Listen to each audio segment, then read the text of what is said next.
Hello bachcho, let's see this question. So the question says, in the following question, a statement of assertion is followed by a statement of reason. So the assertion is, the graph of velocity as a function of displacement for a particle executing SHM is an ellipse. So, and the reason is, velocity and displacement are related as v is equal to omega under root of a square minus x square. So the key concept of this question is equations of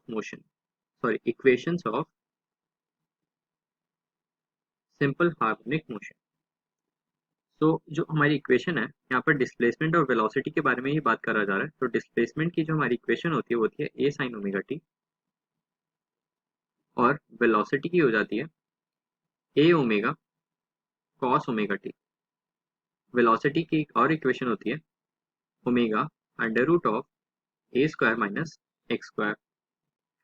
तो assertion अगर हम देखें, assertion में हमसे velocity और displacement के बीच में graph plot करने के लिए बोला जा रहा है. तो इसके लिए हमें वेलोसिटी की ये वाली इक्वेशन यूज करनी पड़ेगी. तो अगर हम दोनों तरफ स्क्वायर कर दें तो ये हो जाएगा V square is equal to omega square A square minus omega square X square. हमने ब्रैकेट में मल्टीप्लाई कर दिया. तो अगर हम ओमेगा स्क्वायर एक्स स्क्वायर को इस तरफ लेके चले जाएंगे तो ये हो जाएगा V square plus omega square X square is equal to omega square A square. अब अगर हम डिवाइड कर दें इस पूरी इक्वेशन को ओमेगा स्क्वायर ए स्क्वायर से, तो ओमेगा स्क्वायर ए स्क्वायर से डिवाइड कर रहे हैं इस पूरी इक्वेशन को omega square A square omega square A square.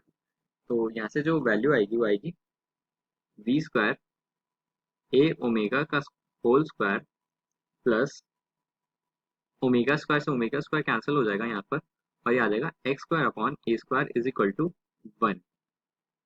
And जो ये चीज ऑब्टेन हुई है ये हमारी स्टैंडर्ड इक्वेशन होती है.